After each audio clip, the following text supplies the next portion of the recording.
नमस्कार दोस्तों, मेरा नाम वीरेंद्र प्रताप गिरी है। इस वीडियो में हम लोग महात्मा गांधी के छवि पर चर्चा करेंगे। महात्मा गांधी की जो छवि है हमारे समाज में वो दो तरह की है। कुछ लोग मानते हैं कि महात्मा गांधी संत आदमी थे, महात्मा आदमी थे, बहुत अच्छे व्यक्ति थे और इन्होंने भारत देश को आज़ाद करवाया।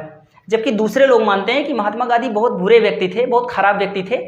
ये भगत सिंह को बचा सकते थे फिर भी नहीं बचाए। ये इतने बड़े वकील थे, दक्षिण अफ्रीका में जाकर वहां पर काले लोगों के लिए लड़ सकते थे, तो भगत सिंह के लिए केस क्यों नहीं लड़े? उन्हें फांसी की सजा कैसे हो गई?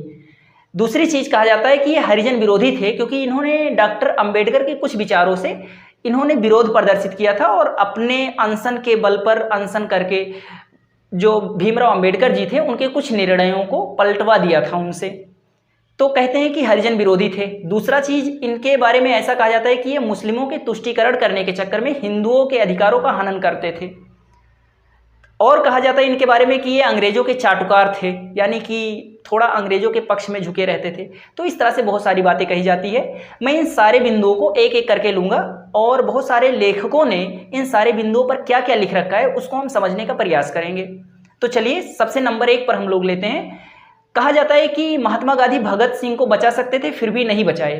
अब इस पर सुमित सरकार, जो बहुत बड़े इतिहासकार हैं भारत में, जिनका सिलेबस यूपीएससी के लोग भी पढ़ते हैं, बहुत सारे लोग पढ़ते हैं, तो सुमित सरकार अपनी किताब में लिखते हैं कि हाँ सही बात है, महात्मा गांधी ने इरविन से कोई भी बात नहीं की भगत सिंह को बचाने के लिए, ऐसा सुमित सरकार लिखते हैं। जबकि बिपिन चंद्रा, जो बहुत बड़े इतिहासकार हैं, वो लिखते हैं कि नहीं, महात्मा गांधी ने बात किया था इरविन से भगत सिंह को बचाने के लिए, लेकिन इरविन ने मना कर दिया था।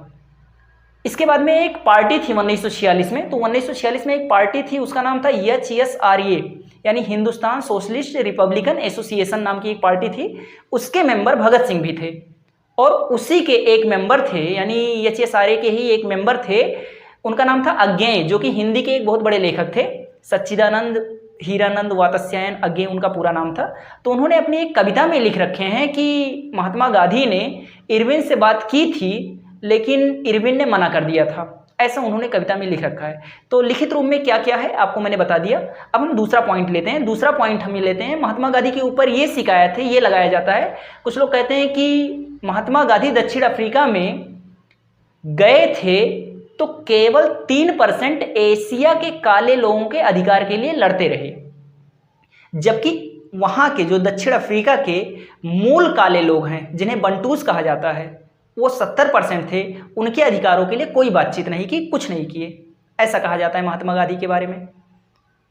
अब इसके बारे में मैं बता दूं आपको कि इसका कोई भी लिखित साक्ष्य नहीं है, ना विदेशी किसी बुक में या कहीं पर लिखा हुआ है, ना भारत में ही कोई ऐसा साक्ष्य है, लिखित रूप में कहीं भी मौजूद नहीं है। ये धारणा पता नहीं कैसे बन गई, किसी को नहीं पता। तो लिखित रूप में इसका कोई प्रूफ नहीं है, इसलिए ऐसा अगर कोई कह रहा है तो उससे आप प्रूफ मांग सकते हैं कि इसका कोई प्रूफ नहीं है तो आप ऐसा क्यों कह रहे हैं। और तीसरी बात इनके ऊपर जो लगाई जाती है वो ये है कि महात्मा गांधी डबल स्टैंड हमेशा रखते थे, यानी इनकी कथनी और करनी में अंतर था। ये हमेशा अहिंसा करते थे, हमेशा नैतिक जीवन की बातें करते थे। तो फिर इन्होंने 1914 में सारे भारत के लोगों को ऐसा क्यों कहा कि अंग्रेजों का साथ दो प्रथम विश्व युद्ध में और सबके सब सैनिक बन जाओ? और अगर ये हमेशा अहिंसा और नैतिकता की बातें करते थे तो 1942 में इन्होंने क्यों कहा कि दिल्ली चलो, करो या मरो का इन्होंने नारा दिया? अब एक तो कह रहे हैं अहिंसा अहिंसा, दूसरी बात कह रहे हैं करो या मरो का नारा दिया, तो ये डबल स्टैंड कुछ दिखाई देता है। तो ऐसा कुछ लोगों को लगता है। इस पर सारे के सारे जो हिस्टोरियंस हैं उनका विचार ये है कि महात्मा गांधी डबल स्टैंड नहीं रखते थे। इन्होंने अपना पूरा जीवन जिया और पूरा जीवन जीते समय क्या हुआ कि हमारी जो फितरत इस तरह से मनुष्य की होती है कि वो पूरे जीवन में उनकी राय, उनके जो थॉट्स हैं, जो उनके विचार हैं, वो बदलते रहते हैं। महात्मा गांधी ने 1914 में, 15 में, 16 में, 17 में, 20 में, तो इन सब में ये अहिंसात्मक थे, बहुत ज़्यादा नैतिक थे और ये एकदम से अहिंसा के पक्ष में नहीं थे। जबकि बाद में क्या हुआ, धीरे धीरे इन्हें रियलाइज़ हुआ, जैसे जैसे इनकी उम्र बढ़ी, जैसे जैसे इनके अनुभव बढ़े, तो बाद में इन्हें विचार इतना आ गया कि हाँ अगर आंदोलन होना है तो आंदोलन में छोटी मोटी हिंसा होगी। तो इसलिए इन्होंने 1942 में, अब बहुत ज़्यादा मैच्योर होने के बाद, इन्होंने ऐसा सोच लिया, इनकी धारणा ऐसी बन गई थी कि सही है, हल्की फुल्की हिंसा चल जाएगी, इसलिए इन्होंने ऐसा नारा दिया कि करो या मरो। कहते हैं कि फितूर होता है हर उम्र में जुदा, खिलौना, मासूका, रुतबा और खुदा। यानी कि हर उम्र में जो विचार हैं वो बदलते रहते हैं। हर उम्र में ऐसे एक ही तरह के विचार थोड़ी ना रहते हैं। तो महात्मा गांधी को भी पहले लगता था कि अहिंसा, नैतिकता ये सब बहुत श्रेष्ठ हैं। बाद में इन्होंने सोच लिया कि हाँ, भगवान राम भी कभी क्रोधित हुए थे, समुद्र ने जब रास्ता नहीं दिया था, तो इस तरह की बातें ये करने लगे थे कि ठीक है, हल्की फुल्की हिंसा ठीक है। तो इस तरह से विचार बदले थे इनके पूरे जीवन में, और सबके विचार बदलते हैं। तो इस तरह से हिस्टोरियंस मानते हैं। इनके बारे में जो चौथी बात कही जाती है वो ये कही जाती है कि ये अंग्रेजों के चाटुकार थे। और जब भारत में जो उग्रवादी थे, जो थोड़ा सा गर्म दल के लोग थे, वो जब अंग्रेजों को मारते थे, पीटते थे और उनके विरोध में जो हिंसा करते थे, तो महात्मा गांधी तुरंत अनशन पर बैठ जाते थे, अहिंसा अहिंसा करने लगते थे। कहते थे कि शांति से काम लो, सत्याग्रह करो। सत्याग्रह माने सत्य के लिए आग्रह करो उनसे, मतलब इस तरह से बातें करते थे। यानी कि जो भारत के लोग थे जो कहते थे कि अंग्रेजों को तुरंत यहाँ से भगाओ, ऐसा सब कहते थे, तो महात्मा गांधी बैठ जाते थे या उनके बीच में रोड़ा अटकाते थे। और कुछ लोग मानते हैं, मतलब इसी सब चीज़ों को ध्यान में रखते हुए लोगों के मान्यता ये बन गई है कि महात्मा गांधी अंग्रेजों के चाटुकार थे और मिले हुए थे उनसे, ऐसा कुछ बन गया है। अब इस पर हिस्टोरियंस क्या मानते हैं? तो हिस्टोरियंस ये मानते हैं कि ऐसा नहीं है। अहिंसा और सत्याग्रह के बल पर बहुत सारे देशों में, केवल भारत नहीं है, बहुत सारे देशों में बहुत सारे परिवर्तन हुए हैं। और अहिंसा और सत्याग्रह ये सच में सबसे ताकतवर हथियार थे उस समय के।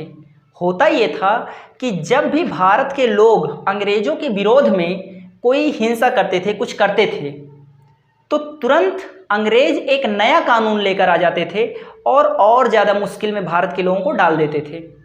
यानी कि अगर जैसे अंग्रेज क्या करते थे, बहुत सारे नियम बनाते थे, बहुत सारे कानून बनाते थे और उन कानून के तहत भारत का शोषण करते थे।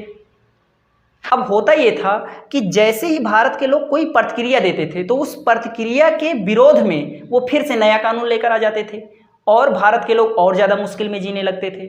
फिर इन्होंने कुछ और प्रतिक्रिया दिया, यानी कि हिंसा किए, तो और कोई नया नियम लेकर आ जाते थे और ख़तरनाक तरीके से और ज़्यादा शोषण होने लगता था। तो जब हम कोई प्रतिक्रिया करते थे, हिंसा करते, तो सारी ताकत उनके पास थी, सैन्य शक्ति उनके पास थी, तो वो लोग क्या करते थे, नियम लाते थे और दबा देते थे। लेकिन जब हम लोग अहिंसा से उनके विरोध में कुछ करते थे, अहिंसा से, तो होता ये था कि वो थोड़ा दबाव महसूस करते थे कि भाई अब इसके विरोध में हम क्या करें। तो वो अंग्रेज तो ये चाहते ही थे कि तुम गलती करो, तुम हिंसा करो और उसके विरोध में हम कानून लेकर आ जाएं और ज़्यादा तुम्हें दबा दें। मैं नमक सत्याग्रह के बारे में आपने ज़रूर सुना होगा। नमक सत्याग्रह में महात्मा गांधी जी ने क्या किया था, अपने जो फेवरेट वाले, जो सबसे मुख्य वाले इनके अनुयायी थे, उन्हें लेकर गए और दांडी यात्रा किया और वहाँ पर पहुँचे नमक कानून तोड़ने के लिए। तो नमक कानून जब तोड़ते थे तो एक व्यक्ति जाता था, नमक बनाता था और अंग्रेज लोग वहीं पर खड़े होकर इन्हें डंडे से मारते थे। लेकिन फिर भी जो ये नमक बनाने वाले थे, जो भारतीय थे, ये कोई प्रतिक्रिया नहीं देते थे और वो मारते मारते मारते मारते इन्हें लहूलुहान कर देते थे। फिर भी ये कोई भी प्रतिक्रिया नहीं देते थे। फिर इन्हें जब ये बेहोश हो जाते थे, जो भारतीय हैं वो बेहोश हो जाते थे मार खाते खाते, तो इन्हें उठा कर ले जाया जाता था दूसरे जगह और नया व्यक्ति आता था, अब वो बनाने लगता था नमक और फिर से उसे डंडे से मारते थे वो लोग, अंग्रेज लोग। और मारते मारते इन्हें जब लहूलुहान कर देते थे, लेकिन ये जो भारतीय थे ये थोड़ी सी भी प्रतिक्रिया नहीं देते थे। और जब प्रतिक्रिया नहीं देते थे और वो मारते थे, हिंसा करते थे भारत पर, तो होता ये था कि अंग्रेजों के ऊपर अंतर्राष्ट्रीय दबाव पड़ता था कि भाई ये आप क्या कर रहे हैं, आप कह रहे हैं कि मैं भारत में हूँ, भारत का औद्योगिकरण करने के लिए, उसका विकास करने के लिए, तो आप ये भारत में क्या कर रहे हैं, उन लोगों के साथ में मारपीट कर रहे हैं। तो नमक सत्याग्रह आप देखें या कोई भी सत्याग्रह देखें, तो होता यह था कि जब हम अहिंसा से लड़ते थे, सत्याग्रह से लड़ते थे, तो होता यह था कि उनके विरोध में अंग्रेजों के पास कोई हथियार नहीं होता था, वो कुछ नहीं कर सकते थे। और अगर हम हिंसा करते तो वो नया कानून लेकर आ जाते और हमें और ज़्यादा दबाव में ले आते थे। तो इस वजह से अहिंसा और सत्याग्रह का जो ये तरीका महात्मा गांधी जी ने अपनाया है, लगभग सारे हिस्टोरियंस ने माना है कि ये सच में बहुत ताकतवर था और बहुत ही अच्छा ऑप्शन था ये उस समय अंग्रेजों के विरोध में। ऊपर जो अगला दोष लगता है वो लगता है कि ये हरिजन विरोधी थे। इन्होंने डॉक्टर भीमराव अंबेडकर जी पर जो दबाव बनाया, उसकी वजह से हरिजनों का बहुत सारा अधिकार छिन गया उनका। महात्मा गांधी, अब इस पर हिस्टोरियंस क्या लिखते हैं वो सुनिए। हिस्टोरियंस लिखते हैं कि देखिए, जो दलित हैं, जो पिछड़े वर्ग हैं, जो हरिजन लोग थे, सच में उनका शोषण बहुत ज़्यादा हुआ है, ये महात्मा गांधी जी को पता था। और ये महात्मा गांधी बहुत अच्छे से जानते थे कि जो अंग्रेज हैं वो अंग्रेज फूट डालो और राज करो की नीति पर काम कर रहे हैं। अंबेडकर जी चाहते थे कि हरिजनों के लिए अलग से मतलब इलेक्शन कमीशन बने, मतलब जो निर्वाचन है वो अलग से हो। और ये नियम इन्होंने मतलब दुनिया में बहुत सारे देशों में देख रखा था कि अगर किसी भी देश में दो समूहों का निर्वाचन अगर अलग हुआ तो बाद में देश का वो अपने मतलब देश का बंटवारा वो कर लेते थे, यानी कि वो देश का एक हिस्सा लेकर अलग हो जाते थे। जैसे महात्मा गांधी जी ने जो लखनऊ समझौता किया, या बहुत सारे ऐसे हैं। देखिए भाई, हम पूरे अपने दैनिक जीवन में हम खुद या हम हो गए, आप हो गए, बहुत सारे जितने भी लोग हैं, हम रोज हजारों निर्णय करते हैं, अपने जीवन में बहुत सारे निर्णय लेते हैं। और हम निर्णय कैसे करते हैं? आज से 10 साल बाद उसका रिजल्ट क्या होगा, उस रिजल्ट को देखते हुए आज का निर्णय लेते हैं। आज से 10 साल बाद हमारे ऐसे बहुत सारे लिए गए निर्णय गलत साबित होंगे हमारी ही नज़रों में, जो हमने अपने भूतकाल में जो बीता हुआ समय उसमें लिया था। यानी व्यक्ति को जो आज की परिस्थितियां उसके हिसाब से वो निर्णय ले लेता है।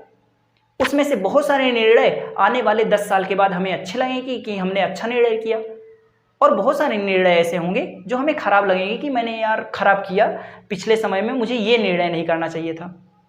तो देखिए, सिचुएशन होता है। और हर व्यक्ति, मान लीजिए मैं 1 साल का किसी का पूरा निर्णय देख लूँ, पूरे जो डिसीजन है उनके ले लिए जाएं, तो उसमें 1 साल में लिए गए डिसीजन में से बहुत सारे गलत साबित हो जाएं कि उन्होंने खराब डिसीजन लिया, गलत डिसीजन लिया, जिसका खराब रिजल्ट आया। तो महात्मा गांधी ने अपने पूरे जीवन में बहुत सारे निर्णय किए, और उनमें से कुछ निर्णय अगर गलत साबित हुए, कुछ निर्णय इतिहास में एक गलती की तरह अगर लिखित हो गए, तो इसमें कोई खास बात नहीं है। इसके मतलब ये नहीं समझ लेना चाहिए कि महात्मा गांधी अंग्रेजों के पक्ष में थे, भारत विरोधी थे। 1-2 निर्णय गलत होना ये स्वाभाविक बात है, क्योंकि व्यक्ति जब बहुत सारे निर्णय करता है तो उसमें 1-2 गलत हो सकते हैं, क्या दिक्कत है इसमें। जैसे खिलाफत आंदोलन पर उन्होंने क्या किया, मुस्लिम जो उग्रवादी थे उनको प्रोत्साहन दे दिए, और इस वजह से क्या हुआ, भारत का बंटवारा देखना पड़ा। मुस्लिमों ने अपना पृथक निर्वाचन किया और इसके बाद बंटवारा हो गया। तो महात्मा गांधी इस बात से डरते थे कि अगर मैंने जो हरिजन है, जो दलित वर्ग हैं, अगर इनके लिए भी अगर इतना सेपरेट इन्हें कर दिया, तो बाद में जो दलित हैं ये भी अपने नाम पर एक अलग देश बना लेंगे और भारत का शायद एक टुकड़ा और हो जाए। और इस डर से महात्मा गांधी ने ऐसा किया था। ये हिस्टोरियंस मानते हैं, लिखित रूप में ये उपलब्ध है। इन पर अगला और सबसे लास्ट जो लगाया जाता है, जो दोष लगाया जाता है, वो ये है कि ये मुस्लिमों का तुष्टीकरण करने के चक्कर में हिंदुओं के अधिकारों का बहुत सारा हनन किया।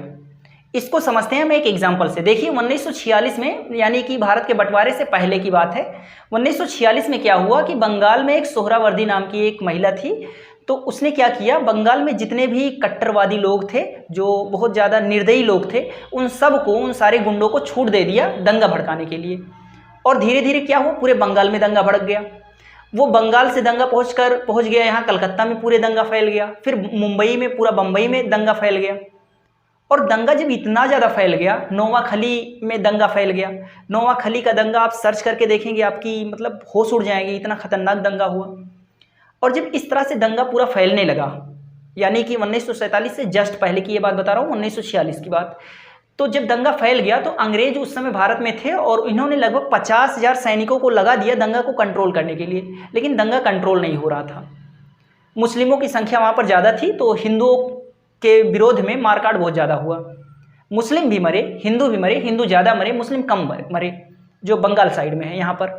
फिर क्या हुआ, ये महात्मा गांधी जी को पता चला कि ऐसा ऐसा बात है, तो ये नोवाखली में गए। और नोवाखली में पहुँचते ही इन्होंने क्या किया, आमरण अनशन पर बैठ गए कि अगर आपने दंगा तुरंत बंद नहीं किया सब लोग, तो हम लोग क्या करेंगे, आमरण अनशन करेंगे, यानी जब तक मर नहीं जाएंगे, जब तक भर भूखे प्यासे रहेंगे।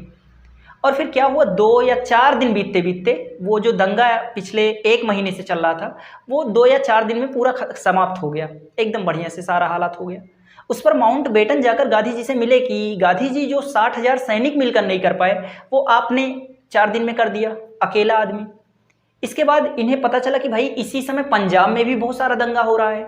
तो ये गए बिहार में दंगा, मतलब बिहार में भी दंगा था, तो बिहार में गए, वहाँ पर दंगा बंद हुआ। फिर इसके बाद में ये पहुँचे दिल्ली, और दिल्ली से इन्हें जाना था इन्हें पंजाब में। तो दिल्ली में जब ये पहुँचे तो दिल्ली में देखे, दिल्ली में 2 मामला उस समय चल रहा था। पहला मामला राजनीतिक मामला था और दूसरा मामला दंगे से ही संबंधित था। देखिए, दिल्ली में जो दंगे वाला मामला था, दंगे वाला मामला ये था कि वहाँ पर हिंदू थे लगभग 70% और मुस्लिम से थे लगभग 30% के आसपास, और सबके मन में एक दूसरे के विरोध में आग था।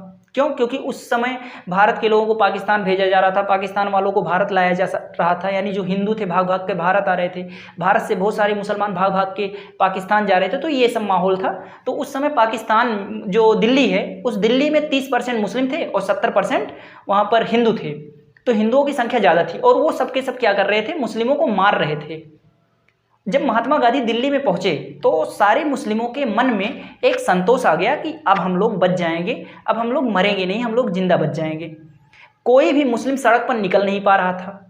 तो इस तरह से सारा का सारा माहौल था, यानी मुस्लिमों के मन में बहुत ज़्यादा डर बैठा हुआ था। महात्मा गांधी जब दिल्ली में पहुंचे तो सारा डर सबके मन से समाप्त हो गया, और महात्मा गांधी ने क्या किया, वो तुरंत वहाँ आमरण अनशन पर बैठ गए और उन्होंने कहा कि अगर दंगा नहीं रुका तो मैं आमरण अनशन पर बैठ जाऊँगा, और वो बैठ गए। उनके डॉक्टर ने सलाह दिया कि भाई आपकी तबीयत बहुत ज़्यादा ख़राब है, आप मर जाएंगे, अब बापू बचेंगे नहीं। सारे के सारे नेता लोग आ गए और उन्होंने कहा कि बापू आप ऐसा मत कीजिए, लेकिन वो फिर भी बहुत ढीठ आदमी थे, तो उन्होंने कहा कि मैं आमरण अनशन करूँगा, चाहे मैं मर जाऊँ, ऐसे जीवन से क्या फ़ायदा जो किसी दूसरे के काम ना आए। तो वो बैठ गए। अच्छा, राजनीतिक मामला भी उसी समय चल रहा था। राजनीतिक मामला ये चल रहा था कि पाकिस्तान जो अंग्रेज थे, अंग्रेजों से भारत को 400 करोड़ रुपए मिले थे, जिसमें से 75 करोड़ रुपए पाकिस्तान को देने थे, और 75 करोड़ रुपए में से 20 करोड़ रुपए भारत पाकिस्तान को दे चुका था, और 55 करोड़ रुपए बचे थे। उसी समय पाकिस्तान में, ये 1947 की बात है, तो ज़्यादा टाइम की बात है, तो क्या हुआ कि पाकिस्तान ने उसी समय भारत पर आक्रमण कर दिया। और जब भारत पर आक्रमण किया पाकिस्तान ने, तो जो भारत के वित्त मंत्री थे उस समय, वो और भारत में सरदार वल्लभ भाई पटेल जी, ये दोनों लोगों ने कहा कि जो पाकिस्तान को 55 करोड़ रुपए देने हैं वो अभी के लिए रोक दो। क्यों? क्योंकि अगर हम 55 करोड़ रुपए पाकिस्तान को दे देंगे इसी समय, तो उसने भारत पर आक्रमण कर रखा है, वो क्या करेगा, और तेजी से आक्रमण करेगा और ज़्यादा आक्रमण करेगा, यानी पैसा लेकर वो और ताकतवर हो जाएगा और ज़्यादा आक्रमण करेगा। जबकि नेहरू जी कहते थे कि नहीं, हमें 55 करोड़ रुपए उसे दे देने चाहिए, और गांधी जी भी इसी पक्ष में थे। तो गांधी जी आमरण अनशन पर बैठ गए, और आमरण अनशन पर बैठते ही सब लोग मतलब शांत हो गया, दंगा सब शांत हो गया। और इसके बाद में क्या हुआ कि जैसे दंगा शांत हुआ, तो दंगा शांत हो गया, तो जवाहरलाल नेहरू जी इनके पास आए और कहे कि बापू आपको क्या क्या चाहिए। तो इन्होंने बहुत सारे पॉइंट में लिख कर दिया कि अगर ये काम हो जाए तो मैं अपना आमरण अनशन तोड़ दूंगा। तो उन्हीं में से था, एक ऐसा था कि भाई 55 करोड़ रुपए जो हैं पाकिस्तान के, उसे तुरंत दिया जाए। दूसरी चीज़, जो यहाँ दिल्ली के मुसलमान हैं, उन मुसलमानों को खुली छूट दे दी जाए, उनके साथ में कोई हिंसा ना की जाए, वो सड़कों पर आराम से घूम सकें, वो ठीक से हो जाएं, सब कुछ नॉर्मल हो जाए। ऐसे से बहुत सारे बताए गए। फिर इसके बाद में क्या हुआ, तो अच्छा ये ऐसा क्यों किए? ऐसा इसलिए किए क्योंकि 55 करोड़ रुपए वो पाकिस्तान का ही था, भारत नया नया देश बना था, अंतर्राष्ट्रीय छवि खराब ना हो, इस वजह से महात्मा गांधी ने ऐसा किया था, और जवाहरलाल नेहरू भी इसी पक्ष में थे। और ये सब जानते भी थे कि भारत वैसे भी ताकतवर है पाकिस्तान से, तो पाकिस्तान बहुत ज़्यादा कुछ बिगाड़ नहीं पाएगा और हम लोग कंट्रोल कर लेंगे, ऐसा रक्षा मंत्री ने निर्देश भी दे दिया था। तो इसलिए कहते थे कि अंतर्राष्ट्रीय छवि खराब ना हो, इसलिए 55 करोड़ क्या है, दे दो उससे। दूसरी चीज़, ये मानते थे कि कोई भी हिंदू या मुस्लिम होने से पहले वो इंसान है। भाई एक हिंदू को वही चोट लगने पर उतना ही दर्द होता है जितना मुस्लिम को वही चोट लगने पर दर्द होता है। महात्मा गांधी जी जो प्रार्थना करते थे उसमें गीता का पाठ भी होता था और कुरान का भी पाठ होता था। तो ये इंसानियत यानी नैतिकता, अहिंसा, इन सब में ज़्यादा विश्वास रखते थे, इस वजह से उन्होंने ऐसा किया था। ये हिस्टोरियंस लोग या लिखित रूप में ये भी है, लेकिन बहुत सारी इसमें से ऐसी बातें हैं जो कुछ लेखक जो कि लेखक नहीं है, इतिहासकार नहीं है, वो भी लिखे हैं। तो उन सब किताब की चीज़ों को कोड करके मैंने बता रखा है ये सारा चीज़।